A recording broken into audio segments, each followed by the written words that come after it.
Bienvenue sur la vidéo. Nous aborderons les effets des transformations du plan sur les coordonnées de points. Nous vous invitons à joindre le site Socrative où vous trouverez des exercices complémentaires. Nous travaillerons avec un triangle ABC positionné dans un repère orthonormé. Pour retrouver les coordonnées des sommets, il faut identifier leur abscisse, lisible sur l'axe X représenté en mauve, et l'ordonnée, lisible sur l'axe Y représenté en vert. À ce triangle ABC, nous appliquons une symétrie orthogonale d'axe X. Comme on effectue une symétrie orthogonale sur l'axe des abscisses, l'axe X, l'abscisse est conservée, tandis que l'ordonnée de l'image est l'opposé de celle du sommet initial. Par exemple, le point A est situé à 5 unités au-dessus de l'axe X. Son image A' est située à 5 unités en dessous de l'axe X. Retrouvons notre triangle ABC et appliquons cette fois-ci une symétrie orthogonale d'axe Y. Comme on effectue une symétrie orthogonale sur l'axe des ordonnées, l'axe Y, l'ordonnée est conservée, tandis que l'abscisse de l'image est l'opposé de celle du sommet initial. Par exemple, le point A est situé à une unité à droite de l'axe Y. Son image A'' est située à une unité à gauche de l'axe Y. Retrouvons notre triangle ABC et appliquons une symétrie centrale dont le centre est l'origine des axes. Comme la figure a subi une rotation d'un demi-tour, l'abscisse et l'ordonnée de l'image est l'opposé de celle du sommet initial. Un exercice récapitulatif. On souhaite déterminer l'image de ces points pour chacune des 3 transformations étudiées. Pour la symétrie orthogonale d'axe X, on conserve l'abscisse. Et on prend l'opposé de l'ordonnée. Pour la symétrie orthogonale d'axe Y, on prend l'opposé de l'abscisse. Et on conserve l'ordonnée.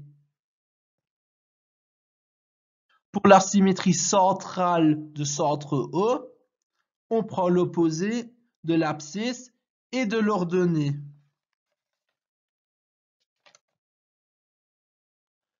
Retrouvons notre triangle ABC et appliquons une translation par le vecteur dont les composantes sont 4, 1. Comme la figure a subi un glissement de 4 unités vers la droite et d'une unité vers le haut, l'abscisse augmente de 4 et l'ordonnée augmente de 1.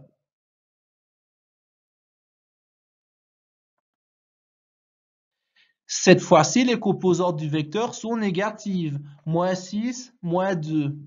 Même processus, comme la figure s'est déplacée de 6 unités vers la gauche et de 2 unités vers le bas, l'abscisse diminue de 6 et l'ordonnée diminue de 2. Retrouvons notre triangle ABC et appliquons une rotation de centre O et d'amplitude moins 90 degrés. L'amplitude négative implique que le sens de rotation s'effectue dans le sens des aiguilles d'une montre.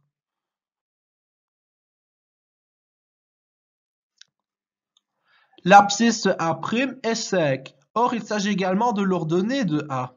L'ordonnée de A' est moins 1. Or, il s'agit également de l'opposé de l'abscisse de A. En conclusion, l'abscisse image indiquée en noir correspond à l'ordonnée du sommet initial et l'ordonnée image indiquée en orange correspond à l'opposé de l'abscisse du sommet initial. Cette fois-ci, appliquons une rotation de plus 90 degrés à notre triangle ABC. L'amplitude positive implique que le sens de rotation s'effectue dans le sens contraire des aiguilles d'une montre. L'abscisse de A' est moins 5. Or, il s'agit également de l'opposé de l'ordonnée de A. L'ordonnée de A' est 1. Or, il s'agit également de l'abscisse de A. En conclusion, l'abscisse image indiquée en rouge correspond à l'opposé de l'ordonnée du sommet initial. Et l'ordonnée image indiquée en gris correspond à l'abscisse du sommet initial.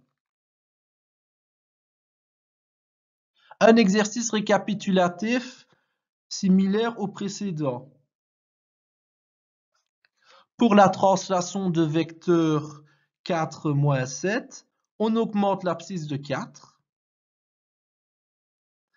et on diminue l'ordonnée de 7. Pour la rotation de centre O et d'amplitude moins 90 degrés, on prend l'ordonnée comme abscisse et on prend l'opposé de l'abscisse comme ordonnée. Pour la rotation de centre O et d'amplitude plus 90 degrés, on prend l'opposé de l'ordonnée comme abscisse et on prend l'abscisse comme ordonnée. Cette vidéo touche à sa fin. Merci de l'avoir visionnée. Si vous avez aimé la vidéo, n'hésitez pas à lâcher un pouce bleu et à laisser un commentaire. Bye bye!